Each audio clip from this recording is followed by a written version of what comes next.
অবশ্যই তোমরা এতদিনে জানতেছো, মানে ডেফিনেশন এগুলা নিয়ে আমি আলোচনা করতে যাচ্ছি না, যেহেতু এটা ক্লিনিক্যাল ক্লাস, লেকচার ক্লাস না। লেকচার ক্লাস তোমাদের 12টা থেকে আছে। আমি জাস্ট একটু কিভাবে একটা রিটেন কোয়েশ্চন আসলে অথবা যদি ভাইবা বোর্ডে জিজ্ঞেস করে তাহলে তোমরা কিভাবে আনসার করবো বা কিভাবে এটাকে একটা উত্তর দেওয়া যায় সেটার বিষয়ে আলোচনা করতেছি। তো বোন টিউমার আসলে আমরা আমরা ডিভাইড করি প্রাইমারি অর সেকেন্ডারি। যে কোনো টিউমার এটা আমরা আসলে সাধারণত দেখি প্রাইমারি অর সেকেন্ডারি। তো প্রাইমারি বোন টিউমার কিন্তু রেয়ার, হ্যাঁ, এবং মেলিগনেন্ট। সাধারণত প্রাইমারি বোন টিউমার যদি হয়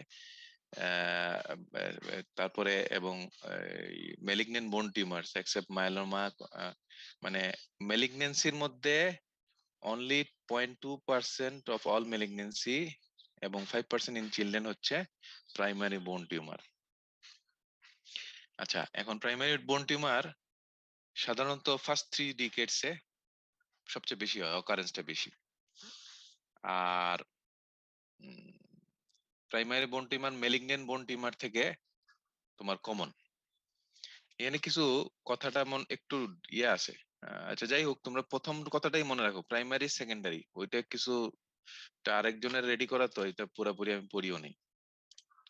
আচ্ছা, এইটা মনে রাখো যে প্রাইমারি বোন টিউমার আমরা ফার্স্ট 3 ডিকেডসে বেশি পাবো। আর সেকেন্ডারি বোন টিউমারকে আমরা আবার ভাগ করতে পারি কিভাবে, মেটাস্ট্যাটিক টিউমার আর হচ্ছে যদি ডিস্টেন্স কোনো ইয়ে হয়, result from contagious spread of adjacent soft tissue neoplasm, মানে সারাউন্ডিং নিওপ্লাজম থেকে যদি একটা সেকেন্ডারি বোন টিউমার হয়, এটা হইতে পারে, অথবা মেটাস্ট্যাটিক হইতে পারে।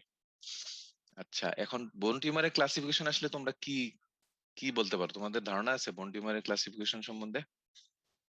কি বলবে? হ্যালো, বোন টিউমারের ক্লাসিফিকেশন স্যার প্রাইমারি সেকেন্ডারি তো স্যার সাধারণত এটা বলা একটা গেল। আর কিভাবে বলতো, মানে তোমাদেরকে জিজ্ঞেস করলেন যে ক্লাসিফিকেশন অফ বোন টিউমার বলো, অথবা তোমাকে বললো যে ডেসক্রাইব দ্য ক্লাসিফিকেশন বা মেনশন, যেটাই হোক, সেক্ষেত্রে তোমরা কিভাবে লিখবে? একটা তো হচ্ছে প্রাইমারি সেকেন্ডারি, আরেকটা হচ্ছে আমাদের কিছু ক্লাসিফিকেশন সিস্টেম আছে, যে সব ক্লাসিফিকেশন সিস্টেমের মাধ্যমে আমরা এজ এ হোল, ওটা তো প্রাইমারি সেকেন্ডারি সব টিউমারের বেলায় যেরকম সেরকমই বলতেছি। তো আমাদের আলাদা কিছু ক্লাসিফিকেশন আছে, এর ভিতরে একটা হচ্ছে যে WHO classification, world health organization একটা ক্লাসিফিকেশন আছে। আরেকটা হচ্ছে অরিজিন অফ টিউমার, মানে বেসড অন অরিজিন অফ টিউমারের উপর ভিত্তি করে আমরা আবার তাকে বিভিন্নভাবে ক্লাসিফাই করতে পারি। আর হচ্ছে সাইট অফ লিশন। তাহলে তিনটা জিনিস, একটা হচ্ছে WHO, এটা একটা WHO করে দিছে, ওইটার উপরে ভিত্তি করে আমরা ক্লাসিফাই করতে পারি। আরেকটা হচ্ছে অরিজিন অফ টিউমার, কোথায় তার অরিজিন, সে কি মেটাফেশিয়াল রিজিয়নে, ডায়াফেশিয়াল, এপিফেশিয়াল, নাকি বা সে কি মানে অস্টিওসাইট থেকে হয়েছে, কন্ড্রোসাইট থেকে হয়েছে, এটার উপরে ভিত্তি করে। আরেকটা হচ্ছে site of lesion.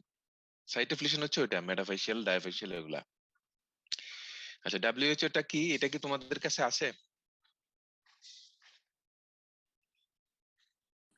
WHO classification না স্যার নাই।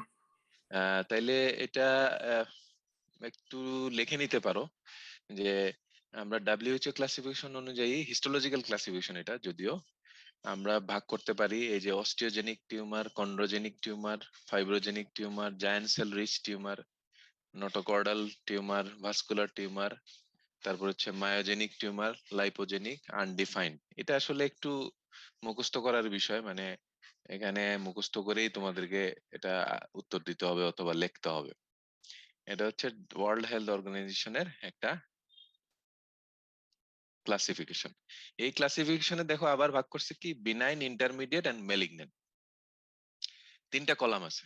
বেনাইন যেমন অস্টিওজেনিক টিউমারের, যদি তোমরা বাম দিকের একদম একদম বাম সাইডের এটা যদি মুখস্থ রাখতে পারো তাহলে কিছুটা সহজ। যেমন অস্টিওজেনিক টিউমার, এটার বেনাইন লিশনের নাম আমরা বলি অস্টিওয়েড অস্টিওমা। এটার ইন্টারমিডিয়েট যেটা, সেটাকে বলি অস্টিওব্লাস্টোমা। আর মেলিগনেন্ট হলে অস্টিওসার্কোমা, জাস্ট নামটা চেঞ্জ। কন্ড্রোজেনিক টিউমারে ঠিক এরকম, তবে এখানে কিছু বেশি আছে, যেমন এনকন্ড্রোমা আছে, অস্টিওকন্ড্রোমা আছে, তারপরে পেরিওস্টিয়াল কন্ড্রোমা আছে, সাইনোভিয়াল কন্ড্রোমেটোসিস আছে। আর ইন্টারমিডিয়েট হইলে কন্ড্রোব্লাস্টোমা, আর মেলিগন্যান্ট হইলে কন্ড্রোসার্কোমা, ক্লিয়ার সেল কন্ড্রোসার্কোমা, এই ধরনের কতগুলো, এগুলো কি তোমরা নিতে পারছো? জি স্যার। এটা কি স্লাইডটা কি আমি আরেকটু স্টে করব না আগাবো? স্যার আমরা স্ক্রিনশট নিছি স্যার। আচ্ছা ঠিক আছে, তাহলে জিনিসটা নিয়ে রাখো, এটা রিটেনে যদি কোয়েশ্চেন আসে তাহলে এটা একটা আনসার।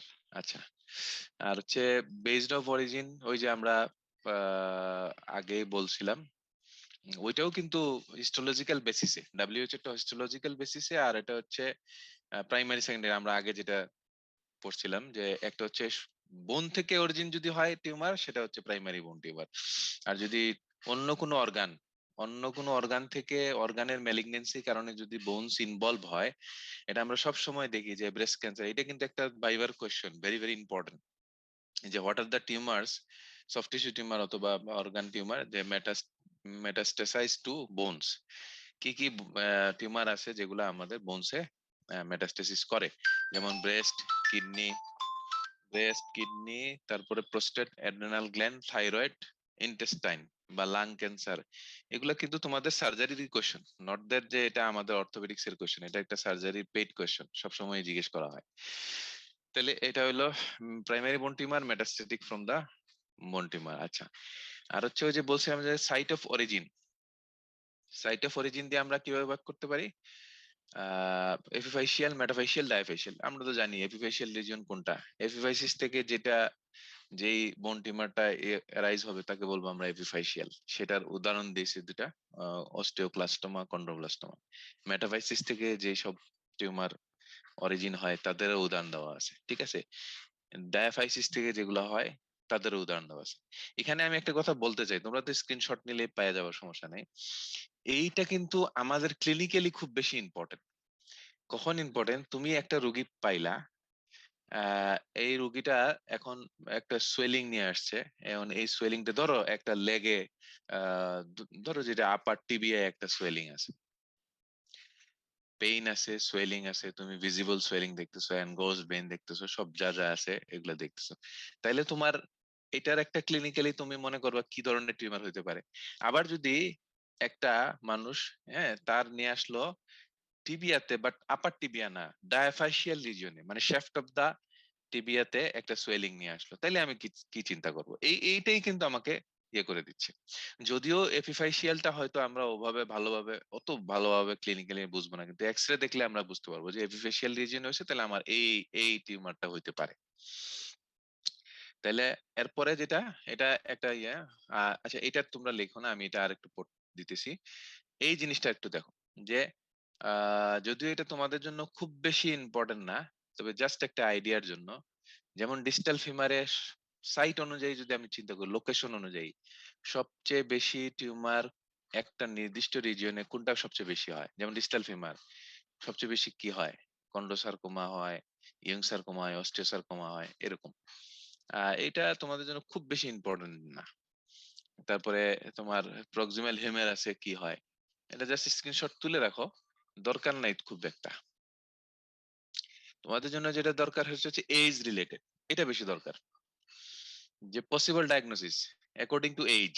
মানে আমরা একটা এইজ, এই যে একটু আগে যে বললাম, যদি ওখানে আমি আবার ভাগ করি, যে একটা এই 10 বছরের একটা ছেলে আসলো, যে তার একটা টিবিয়ার মিড শেফটে বা ডায়াফাইশিয়াল রিজিয়নে একটা সোয়েলিং আছে, তাহলে আমি কি চিন্তা করব? দেখো এখানে কিন্তু লেখাই আছে, এই যে according to age possible diagnosis 0 to 10।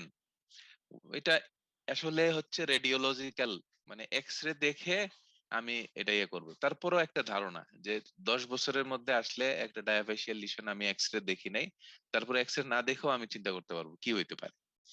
Well সার্কামস্ক্রাইব lesion হইলে কি, ইল ডিফাইন্ড, এটা আসলে মানে পুরোপুরি হচ্ছে রেডিওলজিক্যাল, মানে এক্সরে না দেখে আমি বলতে পারবো না। 10 থেকে 20 বছর হইলে কি হবে, 10 to 20 ইয়ার্স, 20 to 40 ইয়ার্স হইলে কি হবে, 40+ হইলে কি হবে।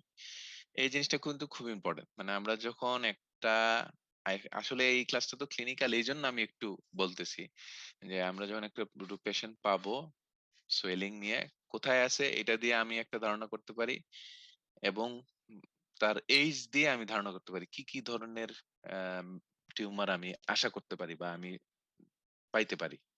ঠিক আছে, এতটুকু কি বোঝা গেছে কিছু? একটু কেউ আওয়াজ দিতে হবে, নাহলে তো আমি বুঝতে পারবো না। Yes, sir. আচ্ছা, এখন কিছু টার্মিনোলজি আমরা বলি, ট্রু ক্যাপসুল, সিউডো ক্যাপসুল। হঠাৎ করে ভাইবা বোর্ডে জিজ্ঞেস করতে পারে ট্রু ক্যাপসুল কি জিনিস, সিউডো ক্যাপসুল কি জিনিস। এটা আসলে যে সবসময় তোমাকে অন্য প্রসঙ্গ থেকে চলে আসতে পারে। ট্রু ক্যাপসুলটা কি? যে এটা একটা বিনাইন লিশনের সারাউন্ডিংসে যে নর্মাল সেল এবং কিছু ফাইব্রাস টিস্যু মিলে একটা ক্যাপসুল তৈরি করে, সেটা হচ্ছে ট্রু ক্যাপসুল। আর সিউডো ক্যাপসুল হচ্ছে কি? এটা রিয়েক্টিভ টিস্যু। ঠিক আছে, রিয়েক্টিভ, ওইটা হচ্ছে বিনাইন লেশনের সারাউন্ডিংসে এক নর্মাল সেলগুলো তো কিছুটা কম্প্রেসড হবে, যেহেতু একটা লিশন হচ্ছে, লিশনের চারপাশে সারাউন্ডিংসে যেই সেলগুলো আছে তাদেরকে পুশ করবে, তার কারণে তার নর্মাল সাইজ থেকে সে কিছু মানে শ্রিঙ্ক হবে বা কম্প্রেসড হয়ে যাবে। আর সিউডোক্যাপসুল হচ্ছে টিউমার সেলটাই যখন কম্প্রেসড অবস্থায় এবং ফাইব্রোভাস্কুলার মানে রিয়েক্টিভ জোন সাথে নিয়ে যেই ক্যাপসুলটা তৈরি করবে তাকে বলা হয় সিউডো ক্যাপসুল। বোঝা গেছে? তাহলে ট্রু ক্যাপসুল, সিউডো ক্যাপসুলের পার্থক্য কি? একটাতে হচ্ছে আমার নর্মাল সেল থাকবে এবং ম্যাচিউর ফাইব্রাস টিস্যু থাকবে, আরেকটা হচ্ছে কম্প্রেস টিউমার সেল থাকবে এবং ফাইব্রোভাস্কুলার জোন অফ ইনফ্লামেটরি, এই যে লেখা আছে রিয়েক্টিভ টিস্যু থাকবে। আচ্ছা, এরপরে আসি যে আরেকটা কথা আমাদের হয় কম্পার্টমেন্ট। এটা আসবে সামনে, একটু পরেই বুঝতে পারবো কেন বলছি কম্পার্টমেন্ট। কম্পার্টমেন্ট আর কিছুই না, একটা এনক্লোজড স্পেস, এবং এটা মানে এখানে এক কিছু মাসল কোথাও এই যে যে জয়েন্ট স্পেস মাসল, কিছু গ্রুপ অফ মাসল থাকবে। আমরা যে পড়তেছি যে না, যে আমাদের থাইয়ে কম্পার্টমেন্ট কয়টা, anterior compartment, middle compartment, lateral, এরকম কম্পার্টমেন্ট তোমরা বুঝতেছো। তো এই কম্পার্টমেন্ট থেকে আমরা একটা জিনিস বারবার বলি বোন টিউমারে, যে ইন্ট্রা কম্পার্টমেন্টাল আর এক্সট্রা কম্পার্টমেন্টাল। মানে কি, যদি বোন টিউমারটা যেই কম্পার্টমেন্টে তার অরিজিন, সেখানেই যদি সে থাকে, সেখানেই যদি সে কনফাইন্ড থাকে, তাহলে তাকে বলা হয় ইন্ট্রা কম্পার্টমেন্টাল। আর যদি বোন টিউমার তার কর্টেক্স ব্রেক করে এবং যদি সারাউন্ডিং সফট টিস্যু তার কম্পার্টমেন্ট চেঞ্জ করে যদি অন্যান্য কম্পার্টমেন্টকে ইনভলভ করে, তাহলে তাদেরকে আমরা বলবো এক্সট্রা কম্পার্টমেন্টাল। আচ্ছা, আরেকটা শুনতে পারো যে স্কিপ মেটাস্টেসিস, মানে বোন টিউমারটা এক জায়গায়, যে কি, যে tumour nodule that is isolated within the same বোন, একই মনে হইতে হবে as the main tumor or on the opposite side of the or on the opposite side of the joint but not in continuity with it। এত কঠিন না জানি না, তুমি সহজ জিনিস দেখো, এই যে স্কিপ লিশন। হুম, যে এখানে একটা বোন টিউমার সার্কোমা হইছে, নর্মাল টিস্যু, এরপরে উপরে আরেকটা লিশন, তারপরে এই এখানে একটা সফট টিস্যু সার্কোমা হয়েছে, মাঝখানে নরমাল টিস্যু, তারপরে আবার আরেক দূরবর্তী এক জায়গায়, ডিস্টেন্ট একটা জায়গায় একটা লিশন, এটাকে আমরা বলি স্কিপ লিশন। ঠিক আছে? আচ্ছা, এখন হচ্ছে গ্রেডিং। টিউমারকে আমরা কিভাবে গ্রেডিং করব? Grading and staging. ঠিক আছে, আমাদের বোন টিউমারের ক্ষেত্রে সবচেয়ে বেশি পপুলার একটা স্টেজিং, সেটা হচ্ছে এনিকিং স্টেজিং। এটাও তোমাদেরকে ভাইবা বোর্ডে জিজ্ঞেস করতে পারে, অথবা রিটেনেও তোমার লাগতে পারে। এটা একটা স্ক্রিনশট নিয়ে রাখতে পারো। এনিকিং স্টেজিং এর 3টা স্টেজ আছে। 3টা স্টেজের মধ্যে প্রথম দুটাতে এ আর বি আছে, তৃতীয়টাতে এ বি নাই। তো স্টেজ 1 এ কি, এ গুলা হচ্ছে, এ হচ্ছে, সরি, স্টেজ 1 হচ্ছে লো গ্রেড, এটা আরেকটা মনে রাখবে। স্টেজ 1 লো গ্রেড, স্টেজ 2 হচ্ছে হাই গ্রেড। এখন স্টেজ 1 এ পুরোটাই লো গ্রেড, 2 পুরোটাই হচ্ছে হাই গ্রেড। স্টেজ 1 এ তে কি, ইন্টার কম্পার্টমেন্ট, ওই যে একটু আগে যে বললাম, কেন আমরা ইন্টার কম্পার্টমেন্ট, মানে উইদিন দা কম্পার্টমেন্ট এখনো টিউমারটা কনফাইন্ড আছে, এখনো সে অন্য কম্পার্টমেন্টে যায় নাই বা সফট টিস্যু, সারাউন্ডিং সফট টিস্যুকে ইনভলভ করে নাই। তাহলে 1 আমরা জানি লো গ্রেড, তাহলে 1 এ হবে লো গ্রেড ইন্টার কম্পার্টমেন্টাল। আচ্ছা, 1 আমরা জানি লো গ্রেড, তাহলে 1 বি হবে low grade extra compartmental. Same 2 আমরা জানি যে হাই গ্রেড, তাহলে 2 এ হচ্ছে inter compartmental, high grade inter compartmental. আর 2B হচ্ছে হাই গ্রেড এক্সট্রা কম্পার্টমেন্টাল। আর স্টেজ 3 হচ্ছে any of the above with metastasis, মানে উপরের যে কোনোটাই সাথে যদি মেটাস্টেসিস থাকে, ধরো আমার একটা অস্টিওসার্কোমা হয়েছে একটা পেশেন্টের, তার যদি লাংসে ইনভলভমেন্ট থাকে, তাহলে তাকে আমরা বলবো স্টেজ 3, অথবা অন্য কোথাও যদি মেটাস্টেসিস থাকে। এটা কি বোঝা গেছে? Anyone please? Yes, sir. জি স্যার।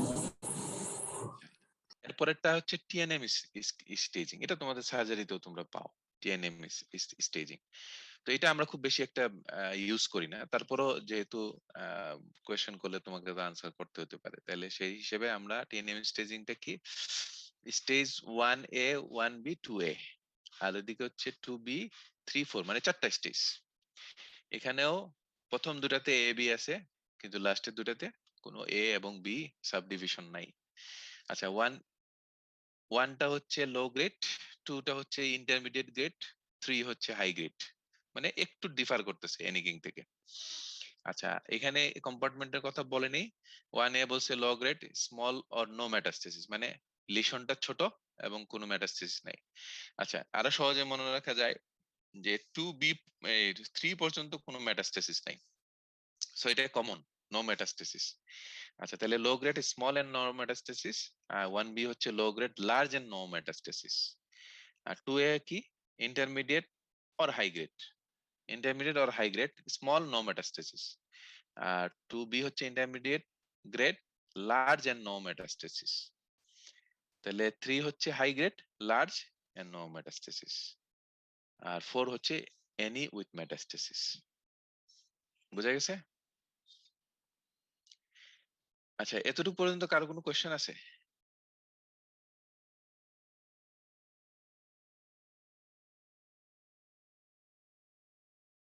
হ্যালো?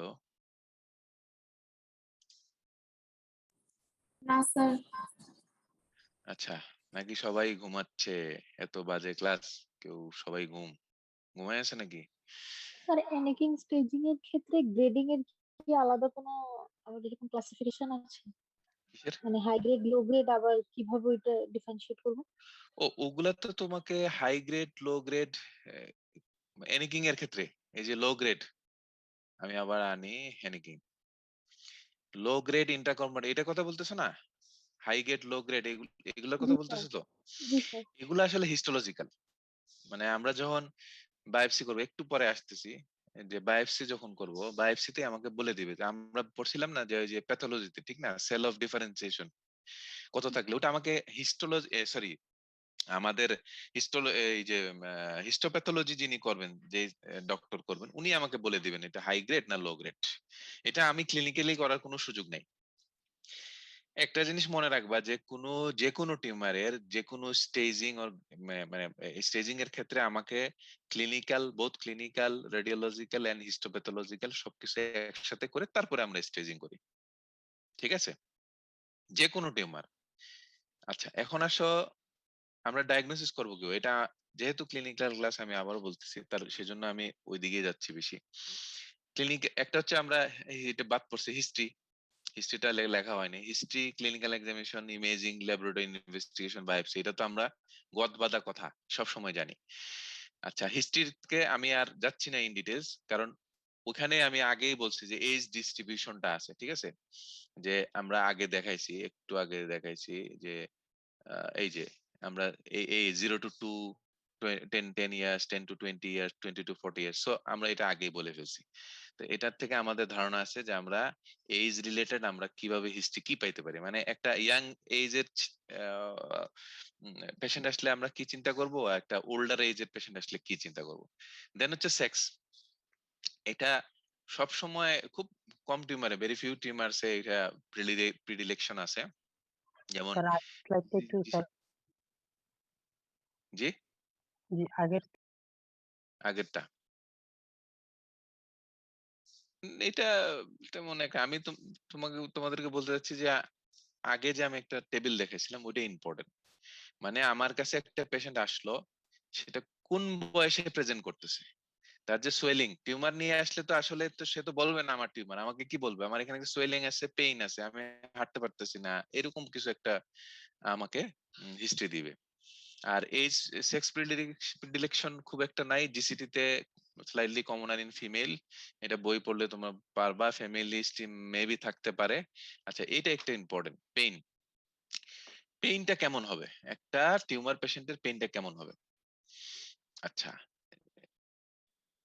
সবচেয়ে বেশি কমন এটা লেখাই আছে যে আমার কাছে আসবে পেইন নিয়ে, পেইনটা কি হবে, টিপিক্যালি ডিপ সিটেড, ডাল একিং, ইনক্রিজিং ইন নাইট, এটা আসলে বেশিরভাগ মেলিগনেন্সিতে এরকমই থাকে। প্রথমে ইনিশিয়ালি ইন্টারমিটেন্ট থাকবে, তারপরে আস্তে আস্তে মাইল্ড হবে, তারপরে প্রোগ্রেসিভ ইন্টেন্সিটি বাড়বে, কনস্ট্যান্ট পেইন হবে এক সময়, আর নাইট পেইন থাকতে পারে। ঠিক আছে, আর এখানে আর তেমন কিছু বলার কিছু নাই। আচ্ছা এটা নিয়েও তেমন কিছু বলার দরকার নাই। সোয়েলিং থাকবে, ঠিক আছে, একটা সোয়েলিং থাকবে, টেন্ডারনেস থাকবে, আর সাইজটা আসলে এখানে এরকম আলাদা করে কিছু বলার নাই, এটা ক্লিনিক্যালি আমরা এক্সামিন করে যেভাবে একটা সোয়েলিং তোমরা ডিসক্রাইব করো, সেম একটা বোন টিউমারকে সেই রকম সোয়েলিং ডিসক্রাইব করতে হবে। আচ্ছা আরেকটা প্যাথোলজিক্যাল ফ্র্যাকচার, এটা আমাদের কাছে এই অর্থোপেডিক্সের পার্সপেক্টিভে কি হতে পারে, দেখা গেছে একটা বোন টিউমার আছে, সাথে তার প্যাথোলজিক্যাল ফ্র্যাকচার নিয়ে আসছে, সে যে বোন টিউমার আছে এখানে একটু শুনে নাও। আমরা এতক্ষণ বললাম যে পেইন ফার্স্ট সিম্পটম, দেন সোয়েলিং, ঠিক আছে, pathological fracture maybe the first symptom. দেখা গেছে যে কোনো সমস্যা নাই, একটা ফ্র্যাকচার হওয়ার পরে সে আসলো, এবং তার ফ্র্যাকচারটা হবে কিভাবে এটা একটা বোঝার উপায় আছে, ট্রিভিয়াল ট্রমা, মানে খুব অল্প পরিমাণ ট্রমাতেই তার ফ্র্যাকচার হয়ে যাবে। ধরো একটা ফ্র্যাকচার শ্যাফট অফ ফিমার, তোমরা ইন্টার্নি করলেই দেখবে যে ফ্র্যাকচার শ্যাফট অফ ফিমার হইতে গেলে কি ধরনের একটা ফোর্স লাগে, অথবা তোমরা নিজেরা বুঝতেছো, অ্যানাটমি পড়ছো, একটা ফিমারের কতটুকু স্ট্রেংথ আছে, তাহলে একটা ফ্র্যাকচার শ্যাফট অফ ফিমার হইতে গেলে, অথবা ফিমারে একটা যে কোনো ফ্র্যাকচার হইতে গেলে কি ধরনের ফোর্স বা এরকম তার ফোর্সটা তার লাগবে। কিন্তু যদি দেখা যায় যে না এমনি জাস্ট পড়ছে পরে ফিমার ভেঙে গেছে, অ্যাডাল্ট একটা মানুষ, তাহলে তোমাকে চিন্তা করতে হবে প্যাথোলজিক্যাল ফ্র্যাকচার। ওই প্যাথোলজিক্যাল ফ্র্যাকচার খুঁজতে গিয়ে কিন্তু আমরা অনেক সময় দেখি ইটস এ ম্যালিগন্যান্সি, এরকম আমরা অনেকগুলো কেস পাইছি। আরো উপায় আছে, এটা একটা ক্লিনিক্যাল একটা ইয়ে বললাম। আর কিছু জেনারেল সিমটম থাকবে, যে ফিভার থাকবে, লস অফ ওয়েট থাকবে, অ্যানোরেক্সিয়া, এগুলো থাকবে। আচ্ছা আমরা কি কি উম আমি ইমেজিং এর আগে একটু একটু দেখি যে ইমেজিং এ, এগুলো সব ইমেজিং এ আসবে। আচ্ছা এখানে কিছু বাদ গেছে, আমি এটা মুখে বলিনি। আমরা কি কি ইনভেস্টিগেশন করবো, আসলে শুধু ইমেজিং না, আমরা কিছু ইনভেস্টিগেশন করব, ঠিক আছে।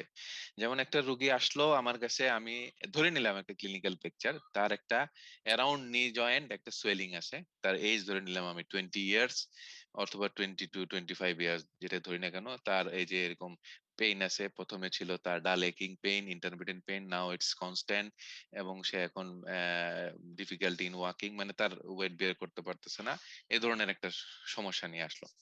তো তাকে আমরা এজ অনুযায়ী দেখলাম যে তার কি হইতে পারে, ধরলাম আমি এটা অস্টিওসার্কোমা হইতে পারে। এখন তাকে আমি কি কি ইনভেস্টিগেশন করব, এটা বললে কিন্তু প্রথমেই বলতে হবে যে I will do some laboratory investigation and some radiological investigation. তো ল্যাবরেটরি ইনভেস্টিগেশন আমরা কি করব, কমপ্লিট ব্লাড কাউন্ট, আমরা এটা সবাই জানি, ঠিক না, কমপ্লিট ব্লাড কাউন্ট করব। আমাদের ক্ষেত্রে আরো কিছু করি, আমরা সিরাম অ্যালকালাইন ফসফেটেস করি, কোনো কোনো ক্ষেত্রে প্যারাথরমোন করি, এটা অন্য কিছু টিউমার এক্সক্লুড করার জন্য। আহ, আর হচ্ছে আদার ইনভেস্টিগেশন যেগুলো করি, যে routine investigation, random blood sugar, serum creatinine, এগুলো করি। আর এক্সট্রা বললাম কি, অ্যালকালাইন ফসফেটেস, প্যারাথরমোন, পিটিএইচ, যেটা এই এই এই দুটো আমরা অনেক সময় করি, সিরাম ক্যালসিয়াম অনেক সময় করি। আচ্ছা এখন আসো যে আমরা ইমেজিং স্টাডি কি করব। একটা হচ্ছে প্লেন এক্সরে, এটা কিন্তু তোমাদেরকে জিজ্ঞেস করবে। লাস্টের কথাটা এত বলার দরকার নাই, লাস্টে যেটা লেখা আছে আর্টারিওগ্রাম, তোমরা যেটা বলবে রেডিও, প্লেন এক্সরে, রেডিওগ্রাফি না বলে বলবে plain x-ray, x-ray, CT scan, MRI and radionuclide bone scan, বা অনলি বোন স্ক্যান। আচ্ছা এখন কি কি জিনিস আমি দেখবো একটা এক্সরেতে, এই যে লাস্টের নিচেরটা দেখো, উপরেরটা তেমন একটা দেখার দরকার নাই।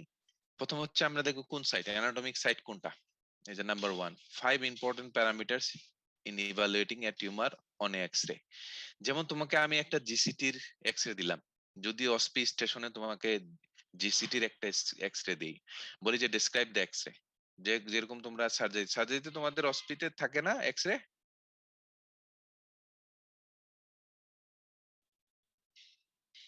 এক্স-রে থাকে?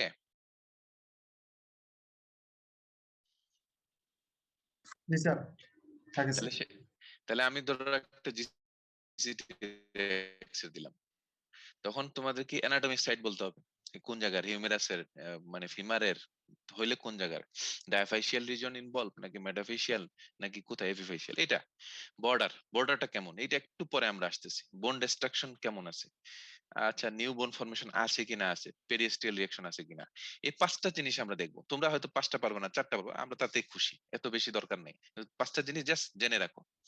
আচ্ছা এখন এগুলোর দরকার নাই। আচ্ছা এখন এই যে একটা পিকচার আছে ডান পাশে, এই পিকচারটা থেকে এটা একটা জাস্ট ধারণা দেওয়ার জন্য যে আমরা একটা এক্স-রে দেখলাম আপার টিবিয়ার, ঠিক আছে? আপার টিবিয়ার, এটার স্ক্রিনশট নিয়ে রাখতে পারো।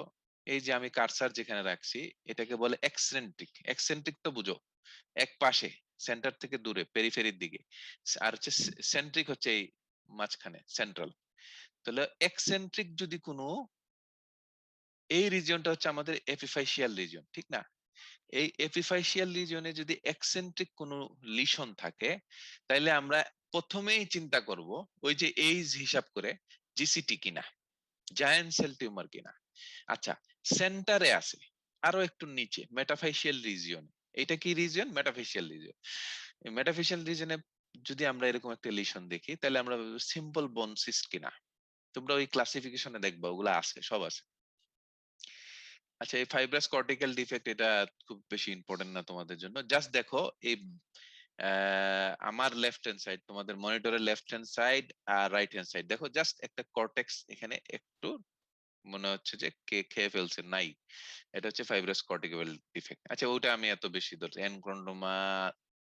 এনকন্ডোমাও তোমাদেরকে বলতেছি না বেশি। আরেকটা হচ্ছে এই যে অ্যানিউরিজম অফ বোন সিস্ট, এটাও কমন। দেখা গেল যে একটা ডায়াফাইশিয়াল, মেটাফাইশিয়াল ডায়াফাইশিয়াল রিজিয়নে একটা সিস্টিক লিশন আছে, যেটা কর্টেক্স এবং কিছুটা ভিতরে ম্যারো ক্যাভিটিকেও ইনভলভ করছে। এটাকে আমরা এরকম একটা লিশন দেখলে বলবো অ্যানিউরিজমাল বোন সিস্ট। এটা জাস্ট একটা ধারণা। আচ্ছা তাহলে এটা গেল। এটা আমার মনে হয় তোমাদের লাগবে না, এটা দরকার। আচ্ছা এখন আসলে মোস্ট ইম্পর্টেন্ট থিং আমার কাছে মনে হয় তোমাদের খুব বেশি দরকার, এই 3টা জিনিস তোমাদেরকে জিজ্ঞেস করবে। এই 3টা জিনিস অস্টিওসার্কোমা এবং জিসিটি পড়ার সময় তোমরা পাবা, ইউং সার্কোমা পড়ার সময় পাবা। আচ্ছা এই 3টা জিনিস কি? এটা হচ্ছে জাস্ট পেরিস্টিয়াল রিঅ্যাকশন, ঠিক আছে?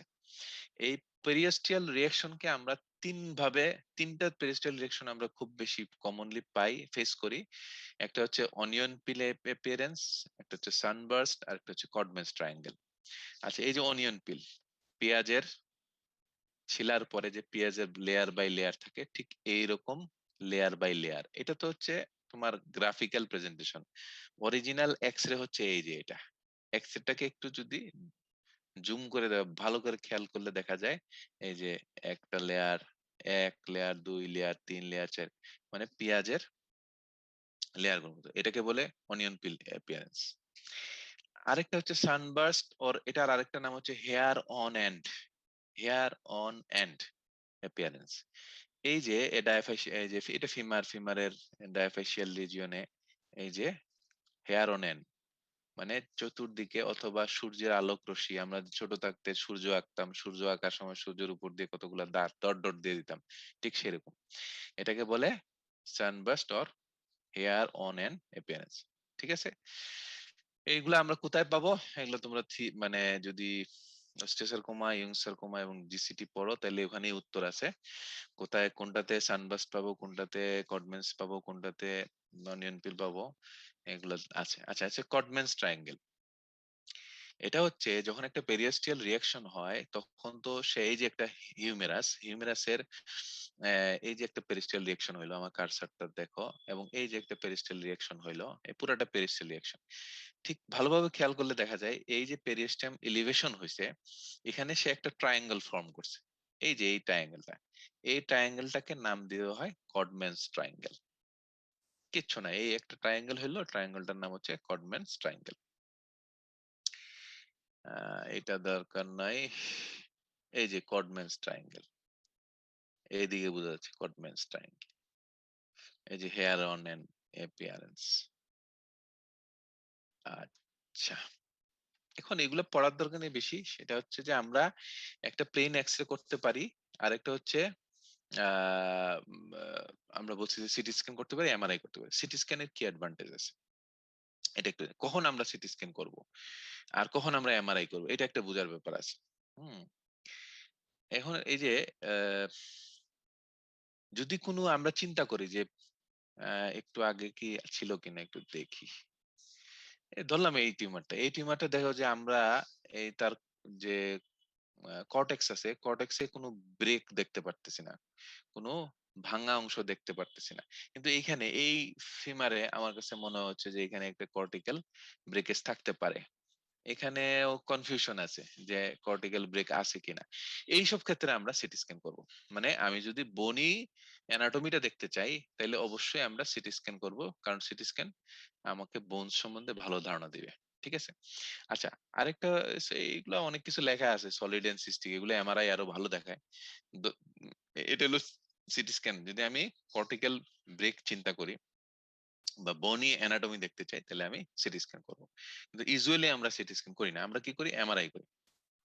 এমআরআই কি জন্য করি, এমআরআই তে আমি এটা বুঝতে পারবো যে এটার ইনভলভমেন্ট কতটুকু আছে, এটা কি সিস্টিক না সলিড, এবং সারাউন্ডিং স্ট্রাকচার, এটা কি এক্সট্রা কম্পার্টমেন্টাল না ইন্টার কম্পার্টমেন্টাল, এগুলো সব কিছু আমরা এমআরআই থেকে ধারণা পাবো। এত কথা তোমাদের কোনো কিছু দরকার নাই, তোমরা শুধু জাস্ট মনে রাখো যে এমআরআই করবো কি জন্য, আমরা এই লিশনটা কতটুকু, সে কি উইদিন বোনস নাকি বোনস ভেদ করে, বোনসকে কর্টিক্যাল ব্রেকেজ করে সে কি সারাউন্ডিং সফট টিস্যুতে চলে গেছে কিনা, এটা সবকিছু। এবং সফট টিস্যুতে গেলে কি কি স্ট্রাকচারকে সে ইনভলভ করছে, দেখা গেল একটা টিউমার হয়েছে, সে এখন নিউরোভাস্কুলার বান্ডেলকে সে ইনভলভ করছে, তাইলে আমাদের ট্রিটমেন্ট হয়ে যাবে একরকম। আর যদি দেখা যায় যে না, সে ইন্টার কম্পার্টমেন্টাল আছে, অথবা সারাউন্ডিং সফট টিস্যুতে গেলেও সে নিউরোভাস্কুলার বান্ডেলকে বা নিউরোভাস্কুলার কম্পার্টমেন্টকে আমার ইনভলভ করে নাই, তাহলে আমার ট্রিটমেন্ট প্ল্যান আরেক রকম হবে। আচ্ছা, এখন আরেকটা আসো যে আমরা বোন স্ক্যান করতে পারি। তো বোন স্ক্যানে তোমাদের প্রশ্ন আসতে পারে যে কি কি দিয়ে করতে পারি। টেকনিশিয়াম 99, যে আমরা ইউজ করি টেকনিশিয়াম 99। এই যে একটা বোন স্ক্যান, এই যে দেখা যাচ্ছে যে প্রক্সিমাল হিউমেরাসে তার মেটাস্টেসিস আছে। ঠিক আছে, আর এটা তো আগেই বলছি। আর আদার যদি যদি আমি সেকেন্ডারি চিন্তা করি তাহলে আরো অনেক কিছু আমরা করতে পারি সেকেন্ডারি ইয়ে করার জন্য। আচ্ছা, আরেকটা জিনিস বলতে হবে, আমি একটু ভুলে গেছিলাম, সরি। সেটা হচ্ছে যে আমরা ইনভেস্টিগেশন করার সময় আমরা যে বললাম laboratory investigation and radiological investigation, এখানে বলতে হবে টু, মানে আমরা প্রাইমারি সাইটের জন্য করব হইলো কিছু ইনভেস্টিগেশন, আছে সেকেন্ডারি সাইট। এই যে আমরা অস্টিওসার্কোমা, এর জন্য কিছু ধরলাম অস্টিওসার্কোমা, তো অস্টিওসার্কোমা আমরা জানি যে সেকেন্ডারি মেটাস্টেসিস হয়। তো মেটাস্টেসিস হইলো কিনা এটার জন্য আমরা কি করব, এক্সরে চেস্ট করব, সিটি স্ক্যান, এইচআরসিটি করব। হ্যাঁ, অস্টিওসার্কোমার ক্ষেত্রে খুব বেশি করা হয় সিটি চেস্ট, একটা অ্যাবডোমিনাল আল্ট্রাসোনোগ্রাফি করব, এই ধরনের ইনভেস্টিগেশন গুলো করব। আচ্ছা, এখন আরেকটা জিনিস আমরা করি, সেটা হচ্ছে বায়োপসি। হুম, বায়োপসি তোমরা সবসময় জানো, সার্জারিতে পড়ে আসছো যে বায়োপসি করা হয়। আচ্ছা, এখন একটা প্রশ্নের উত্তর কি কেউ দিতে পারবো, বায়োপসি আমরা কখন করব? একটু হিন্টস দেই, এটা কি আমরা এমআরআই আগে করব না এমআরআই পরে করব? এমআরআই এর পরে। এমআরআই পরে, গুড, ভেরি গুড। কেন, কোন ধারণা আছে? না পারলেও সমস্যা নাই। কোন ধারণা আছে কি কেন আমরা পরে করি? স্যার ক্যান্সারের জন্য স্যার যে ট্রিপল অ্যাসেসমেন্ট যেটা করিয়েছে, আগে তো স্যার রেডিওলজিক্যাল, পরে স্যার হিস্টোপ্যাথোলজিক্যাল। এটা এক সহজ উত্তর আছে, সেটা হচ্ছে যে ধরো বোনসটা টিউমারটা ইন্টারকম্পার্টমেন্টাল আছে, কিন্তু আমি এখন বায়োপসি করতে গেলে কি করতে হবে আমাকে? অবশ্যই স্কিন থেকে শুরু করে আমাকে টিউমার পর্যন্ত যাইতে হবে, যেখানে আমাকে ক্যাপসুল নিতে হবে, নর্মাল টিস্যু নিতে হবে, রিয়েক্টিভ জোন মানে টিউমার টিস্যু নিতে হবে। তাহলে কি হলো, আমি একটা ইন্ট্রা কম্পার্টমেন্টাল ছিল তাকে আমি এক্সট্রা কম্পার্টমেন্টাল অলরেডি করে দিলাম। সো আমি যদি তারপরে এমআরআই করি তাহলে আমি বুঝতে পারবো না যে এটা কি আমি করলাম। হয়তো টিউমারটা ইন্টার কম্পার্টমেন্টাল ছিল, আমি বায়োপসি করার পরে এটা এক্সট্রা কম্পার্টমেন্টাল হয়েছে। আর অথবা এটা শুরু থেকে এটা এক্সট্রা কম্পার্টমেন্টাল, সেটা তো আমি বুঝতে পারবো না। সেই কারণে biopsy after MRI, after all investigation completed, then we go for biopsy. আচ্ছা, বায়োপসির মধ্যে আমরা কি কি করতে পারি? একটা হচ্ছে ফাইন নিডল অ্যাসপিরেশন সাইটোলজি, এটা লেখছে এফএনএবি আছে, যাক এফএনএসি। কোর নিডল বায়োপসি, এটা আমাদের ক্ষেত্রে ইম্পর্টেন্ট, কারণ আমাদের বোনস তো হার্ড। আমরা সেখানে আমাদের সব সময় যে যেমন একটা থাইরয়েডের সোয়েলিং, একটা ব্রেস্টের সোয়েলিং বা অন্য কোনো সফট টিস্যু সোয়েলিং যেভাবে আমরা এফএনএসি করি, এইভাবে আমাদের এফএনএসি তে নিডল ঢুকাইলে আমাদের টিস্যু নাও আসতে পারে। সেজন্য আমরা করি কি, এই যে core needle biopsy. Core needle biopsy এটা হলো আমাদের জন্য সবচেয়ে, এটা 1 নম্বর। মানে আমরা এফএনএসি আগে চিন্তা করব না, মানে যতক্ষণ না পর্যন্ত এটা সফট টিস্যু ইনভলভ না করছে বা ইয়ে করছে না। আর একটা হচ্ছে ওপেন বায়োপসি, সার্জিক্যাল বায়োপসি। একটা হচ্ছে ইনসিশনাল বায়োপসি, একটা হচ্ছে এক্সিশনাল বায়োপসি। এটা কি জিনিস? ইনসিশনাল বায়োপসি হচ্ছে যে একটা টিউমার সাসপেক্ট করলাম, ওটা জাস্ট কিছু অংশ কেটে আমি বায়োপসি ম্যাটেরিয়াল নিয়ে হিস্টোপ্যাথোলজি করলাম। আর পুরাটাই যদি কেটে ফেলি, একটা ছোট্ট টিউমার আমার মনে হচ্ছে বিনাইন, কেটে ওটা আমি হিস্টোপ্যাথোলজি পাঠিয়ে দিলাম, সেটা হচ্ছে এক্সিশনাল বায়োপসি। এখানে কিছু প্রিন্সিপাল আছে, এগুলো তোমরা অ্যাজ ইউজুয়াল পড়ে নিবে। আচ্ছা, এখন তোমাদেরকে যদি বলা হয় যে ম্যানেজমেন্ট কি, একটা বোন টিউমারের ম্যানেজমেন্ট কি, এটার কিন্তু কোনো কোনো জায়গায় মাল্টি ডিসিপ্লিনারি অ্যাপ্রোচ, সব জায়গায় না। যেমন অস্টিওসারকোমা, মাল্টি ডিসিপ্লিনারি অ্যাপ্রোচ। কেন সেটা আমি বলতেছি। একটা অস্টিওসারকোমা হলে সাধারণত এটা মেটাস্টেসিস হয়, অনেক আমাদের কাছে আস্তে আস্তে মেটাস্টেসিস হয়। তো এটার জন্য আমরা একবার করলাম, অথবা আমরা জানি যে আমাদের সার্জিক্যাল ইন্টারভেনশনের কিছু সিস্টেম আছে। একটা হচ্ছে আমরা সার্জারি ফলোড বাই কেমোথেরাপি দিতে পারি, অথবা নিউ অ্যাডজুভেন্ট কেমোথেরাপি, দেন সার্জারি, দেন এগেইন কেমোথেরাপি। তাহলে আমাকে রেডিওলজিস্ট লাগতেছে, অনকোলজিস্ট লাগতেছে, রেডিওলজি ডিপার্টমেন্ট লাগতেছে, হিস্টোপ্যাথোলজির জন্য আমাদের প্যাথোলজিস্ট লাগতেছে।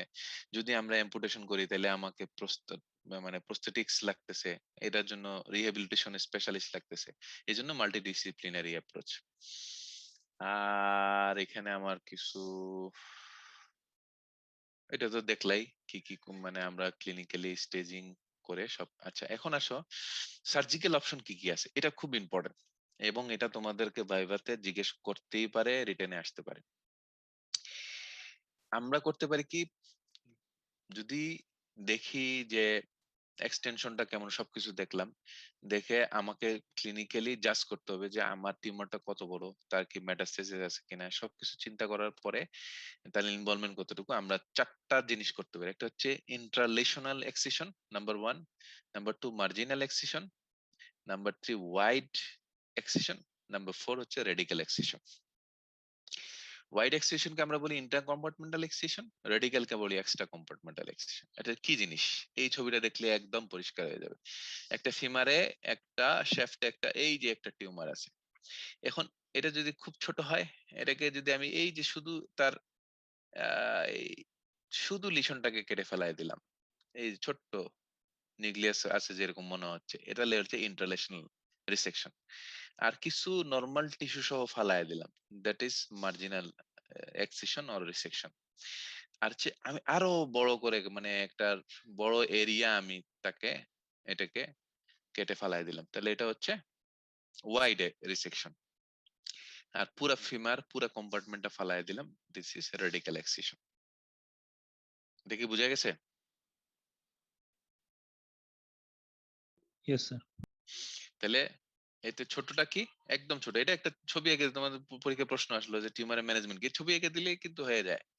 এই ছবি এঁকে দিলা যে marginal, sorry intralesional, marginal, wide resection and radical, একটা পুরা ইয়েই ফালাই দিলাম। আর হচ্ছে লিম সালভেজ প্রসিডিউর, এটা নিয়ে জাস্ট তোমরা নামটা জানলেই হলো। অনেক সময় আমরা চেষ্টা করি যে লিমটাকে সালভেজ করার জন্য, ডিস্টাল ফিমারে একটা লিশন হয়েছে, চেষ্টা করি, এটার অনেক ওয়ে আছে, তবে যদি স্টেজটা কম হয় তাহলে করতে পারবো। যদি দেখা যায় যে মেটাস্টেসিস হয়ে গেছে তাহলে বা পুরা কম্পার্টমেন্ট ইনভলভ করছে তাহলে সেক্ষেত্রে আমরা পারি না। এই যে লেখা আছে স্টেজ কখন আমরা করতে পারবো limb salvage stage 1A, stage 2A, stage 3A। ঠিক আছে? স্টেজ 3B গেলেই তো তখন চলে যাবে এক্সট্রা কম্পার্টমেন্টালে চলে যাবে। আর এই যে skin should be involvement free, হ্যাঁ, আপার এক্সট্রিমিটি হচ্ছে মোর সুইটেবল। এগুলো তো আর তোমাদের এত বেশি দরকার নাই। আচ্ছা, এখন আমরা কি করি? এম্পুটেশনও করি। যখন আমরা দেখলাম যে না এই যে ডিস্টাল ফিমারে একটা লিশন আছে এবং সে হোল কম্পার্টমেন্টকে ইনভলভ করছে, সারাউন্ডিং এক্সট্রা কম্পার্টমেন্টাল যে স্ট্রাকচার আছে ইনভলভ করছে, তখন আমি তাকে কি করতে হবে? আমার তখন ট্রিটমেন্ট অফ চয়েস থাকবে অ্যাম্পুটেশন। তখন অ্যাম্পুটেশন করলে কি করতে পারি? এই যে ইন্টারলেশনাল অ্যাম্পুটেশন, মানে জাস্ট একই আগের মতোই ইন্টারন্যাশনাল, জাস্ট যে লিশন বরাবর অ্যাম্পুটেশন করে দিলাম, তাহলে হলো এই যে মাঝখান দিয়ে লাইন গেছে টিউমার টিস্যু বরাবর, তাহলে ইন্টারলেশনাল জাস্ট এটা ডিবালকিং। দেখা গেছে যে আমার খুব পেইনটাকে আমি জাস্ট কমাবো, তার কোনো কিছু করে লাভ নেই, পেলিয়েটিভ। তখন সেই ক্ষেত্রে আমরা এটা করি।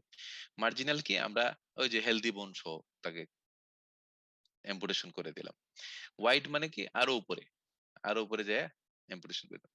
আর রেডিক্যাল হচ্ছে কি? বা ডিজার্টিকুলেশন, মানে পুরা হিপ জয়েন্ট সব পুরোটা ফালায় দিলাম। কেমোথেরাপি নিয়ে আমি কিছু বলতে যাচ্ছি না, এগুলো তোমরা জানো যে কেমোথেরাপি এবং রেডিওথেরাপি আছে। ইয়ং সার্কোমাতে রেডিওথেরাপি দেওয়া হয়, আর কেমোথেরাপি দেওয়া হচ্ছে অস্টিওসার্কোমাতে আমরা কেমোথেরাপি দেই। যাই হোক, আসলে একটু হ্যাপাজার্ড, আমিও প্রস্তুত না।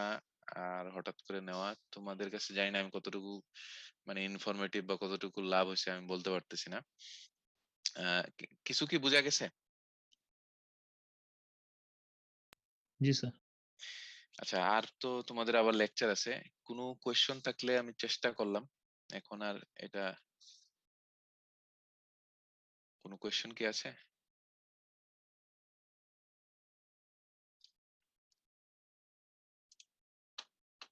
Any question? No sir. তাহলে ঠিক আছে, তাহলে আমরা এখানেই রাখি। তোমাদের 12টার থেকে লেকচার আছে, তোমাদের স্যার নিবেন, বাকিউল্লাহ স্যার। ঠিক আছে, থ্যাংক ইউ অল। আর অ্যাটেন্ডেন্সের কোনো ব্যাপার আছে? আমি কিছু করতে হবে?